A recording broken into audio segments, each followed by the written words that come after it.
નું કુંડું મૂક્યું. હવે એ દૂધનું કુંડું મૂક્યું. હંસે બગલાને કીધું તારા છોકરાને કે પી જાય. હવે બગલાનો છોકરો હળહળાટ બધું પી ગયો. હંસના છોકરાએ આમાં ખટાશ હતી, આમ મૂક્યું તો દૂધને પાણી જુદું થયું. લોસા લોસા હતું દૂધના એ કહી ગયું કે જો તમારામાં અમારામાં આટલો ફરક છે. અમારા છોકરાએ વિવેક કર્યો અને તમારો છોકરો ગોળ ને ખોળ કઈ સમજતો નથી, હળહળાટ બધું પી ગયો. અને તમે શું ખાવ છો કે માછલા? એ બંધ કરવા પડશે કે નહીં? જો નિરાતા બંધ કરાવે છે, તું માણા થા તો તારા ભેગું બધા બેવા તૈયાર છે. હવે આપણે માણા થવું નથી. આપણે કોકના મંદિરમાં જઈને માછલા નાખી આવવા છે પછી હેરાન કરવા છે કોકને. આમ હાલે?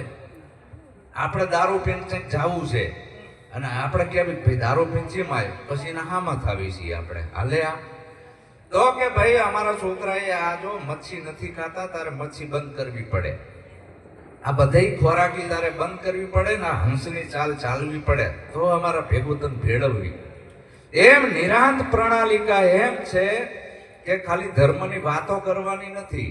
જો તમારે અહીં ધાર્મિક બનવું હોય, સાચા બનવું હોય, 5 પ્રતિજ્ઞાનું તમે પાલન કરો તો હવે તમે મનુષ્ય. અને પછી આ 5 તત્વના કાયામાં જે બોલણહાર છે એ આત્માની ઓળખ કરવામાં આવે. એ આત્મા સ્ત્રીએ નથી, પુરુષે નથી. આત્માને ઓળખીને હરજી દેહ ભાવ મટાડો. આ સંતોને જ સાક્ષી પડે એવી જ વાણી બોલવાની આવે. આત્માને ઓળખીને હરજી દેહ ભાવ મટાડો. 850 વર્ષ પહેલા આને તો જન્મી નતા આપણા, ઈ પુરાવો બોલે છે.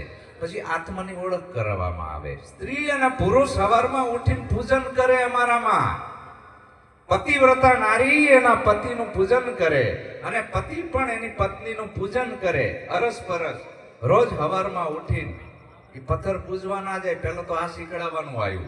હાવ નાસ્તિક બનાવીને તમારે કરવું છે શું? ક્યાં લઈ જવી છે આ દુનિયા?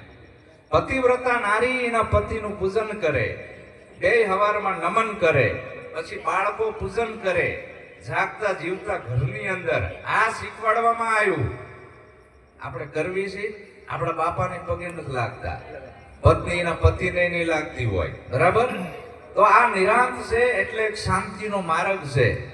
નિરાંત કોઈ વાડો નથી, નિરાંત કોઈ પંથ નથી અને નિરાંત કોઈ એવું ફાઉન્ડેશન નથી કે જેની અંદર ધર્મનો વટાવ કરવામાં આવે. આ કોઈ ખ્રિસ્તી ધર્મ નથી. આ પોતાનો ધર્મ છે. મારી બહેનોનો ધર્મ પતિ એ પરમેશ્વર, આ સતી નારીઓ છે બધી.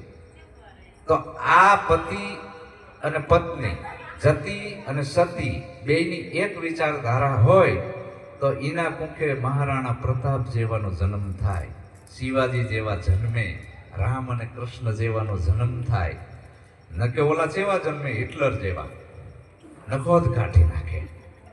હિટલર ખબર છે ને? હિટલર કેવો હતો? નખોદ કાઢી નાખ્યું બધાને. આપણે હિટલર કોઈને બનાવવાના નથી. આપણા કુંખે તો સંતોના જન્મ આવી માતાઓના કુંખે કરવા હોય, આપણી 71 પેઢી તારવી હોય તો ગુરુના માર્ગે હાલજો, ગુરુ કેમ કરજો. આપણે ગુરુ મૂકી છે ને આપણા મોઢામાં ગુરુની ગંધ જ ના આવતી હોય શું કરવાનું? બીજી જ વહરી વાણ આવતી હોય ગુરુ મૂકી કેમ કહેવો? તો જેવી સભા વાત કરતા આવડવી જોઈએ. રાજકીય સભામાં જાઓ તો ઈ વાતો કરો, ધાર્મિક સભામાં જાઓ તો ઈ વાતો કરો. ગુરુમુખમાં ઈ પહેલા તો આ શીખવાનું આવ્યું બધું. અને મારા લુહાર સમાજમાં જવું એટલે સામાજિક વાત આવતી હોય. આ રીતે શીખવાનું આવ્યું.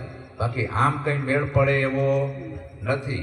આપણે કોઈ દળમાં જોડાવવું નથી. આપણે જેવા છીએ એવા માણા થઈને રહેવાનું છે. આપણે કોઈ ના નડવી તો કોઈ આપણે નડવાનું, પણ હાથે કરીને ઝઘડા ઊભા કરવી તો અંદરો અંદર બબાલ હોય, નામ ચા ચડાઈ દે. રાજકીયમાં હોય અંદર ના ડખા અને ચડાઈ દે બીજું. આવી રીતે અત્યારે છેતરપિંડી હાલી રહી છે.